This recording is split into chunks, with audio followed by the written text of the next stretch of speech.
patenkinti esam, kad pradėjom seriją su pergalė. Kova, kaip matėt, buvo labai arši ir tokios tikrai tikimės. Ir žaidžiam prieš komandą, kuri tikrai demonstruoja, kaip jau sakiau, prieš varžybas labai aukšto lygio krepšinį. Manau, tam buvom pasiruošę, kai kurie dalykai pavyko, kaip visą laiką, kai kurie ne. Nu ir visumoje svarbiausia šiandien buvo, kaip sakant, laimėti ir nebūti nubaustam už tą pranašumą, kurį įsigijom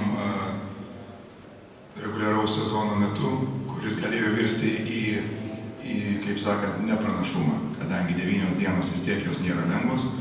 Be varžybų, bet vyrai gerai treniravosi ir pasiruošė ir daugiau mažiau padarėm tą, ką norėjom.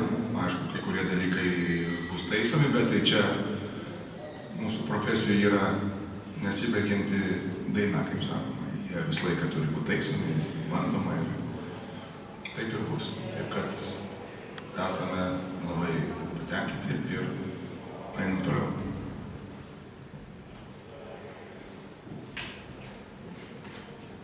Šį vakarą Paulius Jankūnas 29 taškai, 11 atkovotų kamuolių. Kas lemia tokį dominavimą jo prieš Neptūną? Nežinau, Paulius yra tikrai aukšto lygio žaidėjas, čia kalbos nėra. Manau, kad Neptūnas irgi žaidžia su sudėtim, kuri yra daugiau mažiau pastatyta prieš aukšto fiziškai stipraus 4 numerio puolimą, taip kaip matėme serijoje su Rytu. Ir matome dabar, Paulius šiandien sužaidė geras varžybas, tikėsimės jis taip ir toliau žais ir tikėsimės dar didesnio kitų žaidėjų indėlio. Nieko negaliu paaiškinti, tik tai jo didelių meistriškumų ir atsidavimų šitai komandai. Jevtokas dvigubą pradėjo startą penkite, kodėl buvo priimtas sprendimas įleisti nepilnųjų minučių? Už tai, kad jeigu būtų atšalęs, būtų buvę problemų.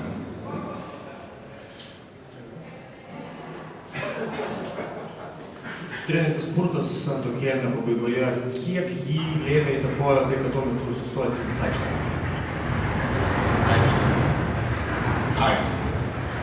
Aikštė momentais mums padėjo, momentais mus baudė.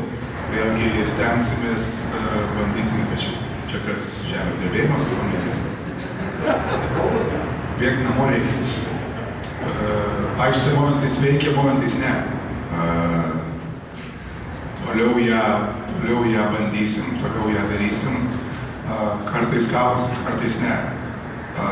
Žymiai svarbesnį faktorių, kaip aikštė, aš pavadinčiau kovą dėl atšokusių kamuolių. Jeigu mes ginamės aikštėje ir atsikovojam kamuolius, tai tada mes turime pranašumą. Taip, bet iš aikštės yra biškį sunkiau ir mūsų Neptūnas šiandien momentais baudė atkovotais kamuoliais puolime.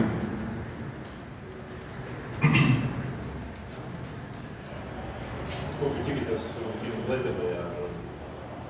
Neptūnas per pastaruosius metus žaisdamas ir Eurocape ir Eurolygoje aplošė eilę grandų. Mes tą žinom. Važiuojam su idėja, kad bus žymiai sunkiau.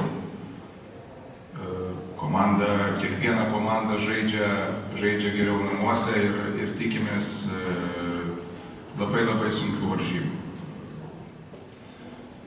Sakykime, šiais metais 4. reguliaraus sezono varžybas tikrai 3 kėlinius Neptūnas žymiai geriau žaidė ir kažkaip tai ant galo pavyko išlošti, bet laukiam panašių varžybų, kur tikrai bus taškas į tašką ir tikrai bus emocinės, stiprios, fizinės varžybos.